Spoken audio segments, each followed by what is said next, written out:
A guerra que não podia acontecer. Imagine um mundo que acabou de sair da maior guerra da sua história. Milhões de pessoas morreram. Cidades foram destruídas. A Europa estava em ruínas. Mas enquanto a Segunda Guerra Mundial chegava ao fim, uma nova disputa começava a surgir. De um lado, estavam os Estados Unidos defensores do capitalismo. Do outro, a União Soviética, representante do socialismo e do comunismo. Essas duas potências tinham participado da mesma guerra contra a Alemanha nazista. Mas, terminada a guerra, antigos aliados se transformariam em grandes adversários. E é justamente desse confronto que nasce a chamada Guerra Fria. Este é o História do Mundo Online. Entenda o passado. Compreenda o presente. Prepare-se para o futuro. Inscreva-se no canal. Deixe seu like e ative o sino das notificações. E tem mais. No final do vídeo, preparei um brinde especial para você. Aguarde. Vamos continuar? Antes de avançarmos, guarde uma frase. Ela ajuda a entender praticamente toda a Guerra Fria. Guerra improvável, paz impossível. Mas o que isso significa? A guerra era improvável, porque Estados Unidos e União Soviética possuíam armas capazes de provocar uma destruição gigantesca. Ao mesmo tempo, a paz era praticamente impossível porque os dois países disputavam influência política, econômica, militar, tecnológica e ideológica em várias partes do mundo. Portanto, não tivemos uma guerra direta entre Estados Unidos e União Soviética. Em vez disso, tivemos uma enorme disputa indireta. Cada lado queria provar que seu sistema era superior. Para entender a Guerra Fria, precisamos voltar para o final da Segunda Guerra Mundial. Durante a guerra, Estados Unidos e União Soviética estavam do mesmo lado. O inimigo comum era a Alemanha nazista. Porém, conforme a Alemanha era derrotada, começaram a surgir divergências entre os antigos aliados. Um dos pontos centrais era a própria Europa. A União Soviética ampliava sua influência sobre os países do leste europeu. Já os Estados Unidos e seus aliados fortaleciam o capitalismo na Europa Ocidental. Assim, o continente começou a ser dividido em duas grandes áreas de influência. E uma cidade se tornaria o principal símbolo dessa divisão: Berlim. Mesmo estando localizada dentro da área controlada pela União Soviética, Berlim também foi dividida entre os vencedores da Segunda Guerra Mundial. A cidade passou a ter setores controlados pelos soviéticos, pelos Estados Unidos, pelo Reino Unido e pela França. Na prática, Berlim se transformou em um verdadeiro retrato da Guerra Fria. De um lado, o capitalismo, do outro, o socialismo. E essa divisão ficaria ainda mais evidente alguns anos depois, com a construção do famoso Muro de Berlim. Outro acontecimento fundamental para entender a Guerra Fria foi o uso da bomba atômica pelos Estados Unidos contra o Japão, em 1945. As bombas lançadas sobre Hiroshima e Nagasaki demonstraram ao mundo um novo tipo de poder militar. A partir daquele momento, ficou evidente que uma guerra entre grandes potências poderia provocar uma destruição sem precedentes. A União Soviética percebeu que não poderia ficar para trás. Por isso, também passou a desenvolver seu próprio arsenal nuclear. E isso mudou completamente a lógica da Guerra Fria. Se os dois lados entrassem em uma guerra nuclear, ambos poderiam ser destruídos. Assim surgiu aquilo que podemos chamar de equilíbrio pelo medo. Quanto mais armas cada lado possuía, maior era o risco de uma destruição total. E justamente por isso, nenhum dos dois queria iniciar uma guerra direta. Começou então uma verdadeira corrida armamentista. Estados Unidos e União Soviética competiam para descobrir quem possuía maior poder militar. Novas armas eram desenvolvidas. Novos mísseis eram construídos. Os arsenais nucleares aumentavam. Mas a competição não ficou limitada às armas. Ela também alcançou a ciência, a tecnologia e principalmente o espaço. A chamada corrida espacial foi uma das maiores disputas tecnológicas da Guerra Fria. A União Soviética saiu na frente.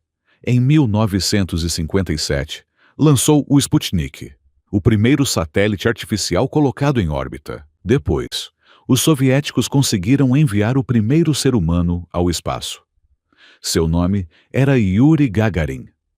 Os soviéticos também enviaram a cadela Laika ao espaço, em um dos primeiros experimentos com seres vivos fora da Terra.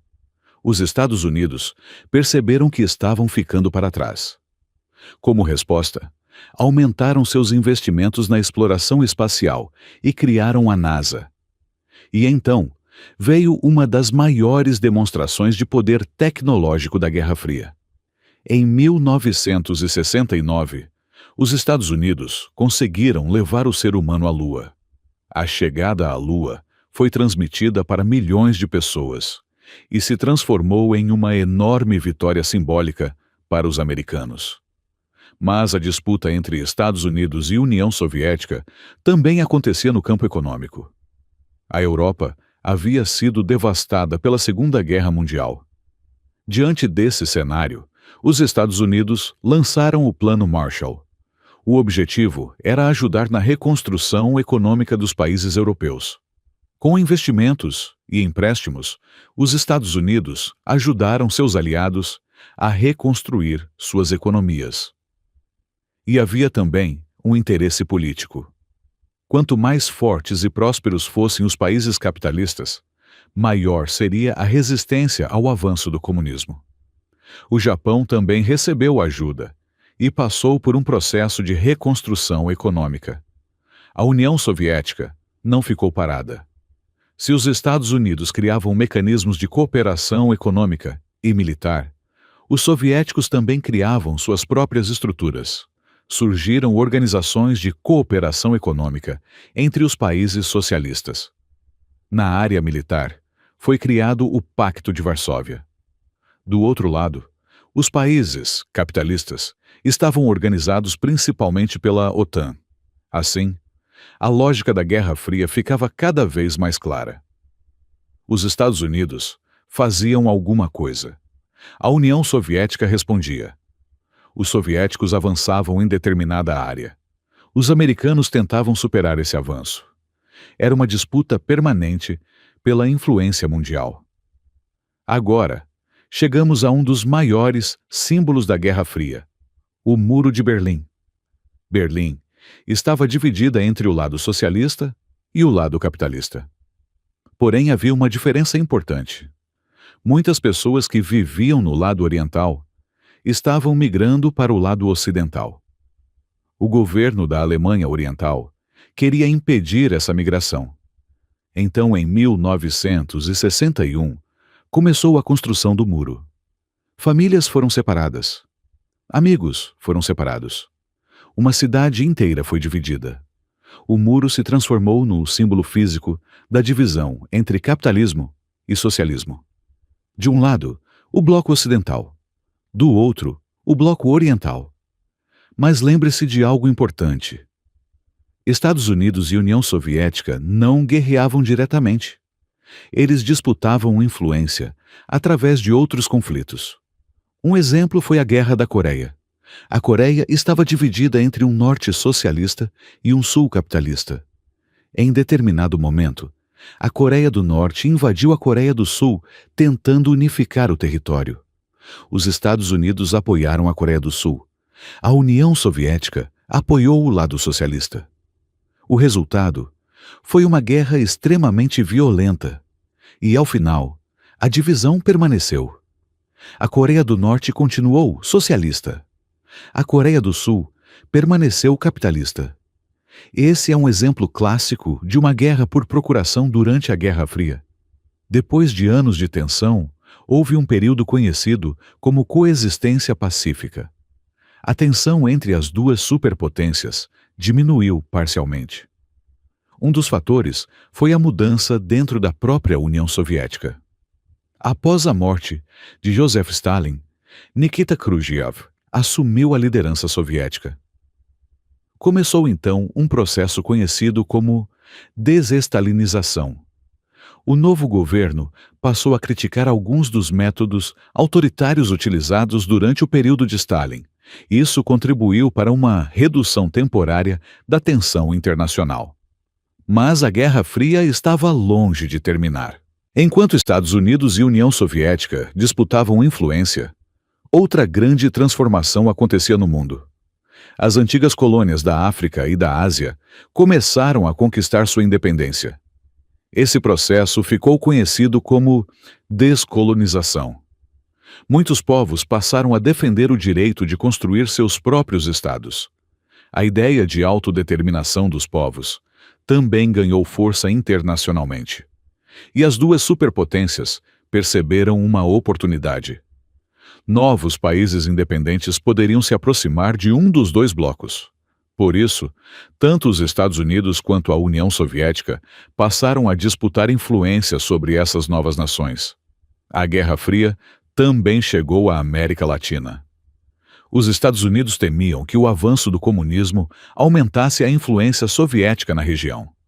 Nesse contexto, os conflitos políticos latino-americanos passaram a ser observados também pela lógica da Guerra Fria. O continente viveu períodos de grande instabilidade política e, em diferentes países, ocorreram golpes de Estado e regimes militares. No Brasil, por exemplo, ocorreu o regime militar iniciado em 1964. Portanto, a Guerra Fria não ficou restrita à Europa. Ela afetou diretamente a política de diferentes regiões do planeta. E agora, chegamos a um dos momentos mais perigosos de toda a Guerra Fria. A crise dos mísseis de Cuba. Cuba havia se aproximado da União Soviética. Os soviéticos decidiram instalar mísseis nucleares na ilha, localizada muito próxima do território dos Estados Unidos. Quando os americanos descobriram a presença desses mísseis, a tensão internacional aumentou dramaticamente. Durante alguns dias, o mundo esteve muito próximo de uma guerra nuclear. Mas no final, Estados Unidos e União Soviética chegaram a um acordo. Os soviéticos retiraram os mísseis de Cuba. E os Estados Unidos também concordaram em retirar seus mísseis instalados na região próxima à União Soviética. O conflito foi resolvido sem uma guerra direta. Mais uma vez, a lógica da Guerra Fria aparecia. A guerra era possível, mas seu custo seria tão alto que os dois lados precisavam evitar o confronto direto. A partir das décadas seguintes, a União Soviética começou a enfrentar problemas cada vez maiores. A economia apresentava dificuldades. O sistema político era questionado. E diferentes grupos e países, dentro do bloco soviético, passaram a demonstrar insatisfação. Nesse contexto, surge uma figura fundamental: Mikhail Gorbachev. Gorbachev assumiu a liderança da União Soviética e promoveu duas importantes políticas. A primeira foi a Glasnost. A segunda foi a Perestroika. A Glasnost significava uma abertura política. Houve maior liberdade de expressão e maior possibilidade de questionamento do governo. Já a Perestroika buscava promover mudanças na economia soviética. O problema é que essas reformas acabaram revelando ainda mais as fragilidades do sistema. Com maior liberdade para se expressar, diferentes grupos passaram a criticar o governo. Movimentos nacionalistas ganharam força. Vários países do bloco soviético começaram a exigir mudanças e independência. A União Soviética estava começando a perder o controle sobre seu próprio bloco. E então, aconteceu um dos momentos mais simbólicos do século XX. Em 1989, o Muro de Berlim caiu. Milhares de pessoas foram às ruas. A barreira que durante décadas havia separado famílias e simbolizado a divisão entre capitalismo e socialismo, começou a ser destruída. A queda do muro representou muito mais do que a abertura de uma passagem. Ela se transformou no grande símbolo do enfraquecimento do bloco socialista europeu. E também no símbolo do fim da própria Guerra Fria. A crise econômica e política continuou. Repúblicas soviéticas passaram a declarar sua independência. O poder central perdeu força. E, em 1991, a União Soviética chegou ao fim. Com isso, também terminou a ordem internacional marcada pela disputa entre duas superpotências. A Guerra Fria havia chegado ao seu fim. Então, vamos voltar àquela frase do início. Guerra improvável. Paz impossível. Agora ela faz sentido. A Guerra Fria foi uma disputa entre Estados Unidos e União Soviética. Uma disputa entre dois modelos políticos, econômicos e ideológicos. Capitalismo contra socialismo. Mas essa disputa nunca chegou a uma guerra direta entre as duas superpotências. Por quê? Porque ambas sabiam que possuíam armas capazes de provocar uma destruição gigantesca. Por isso, competiram de outras maneiras. Na economia, na tecnologia, na corrida espacial, na corrida armamentista, na propaganda e principalmente através de conflitos indiretos em diferentes partes do mundo. Por isso, quando você estudar Guerra Fria, não tente simplesmente decorar uma enorme lista de acontecimentos. Primeiro, compreenda a lógica. Duas superpotências disputando a liderança mundial, sem poder entrar diretamente em guerra uma contra a outra. Essa é a essência da Guerra Fria. E se você entender isso, muitos dos acontecimentos desse período começam a fazer sentido. Guerra improvável, paz impossível. Se você gostou deste vídeo, deixe seu like, inscreva-se no canal e ative o sino das notificações. E não se esqueça do nosso brinde especial. Um e-book com dicas para identificar e evitar as principais pegadinhas sobre a Guerra Fria. Link na descrição. Até o próximo vídeo.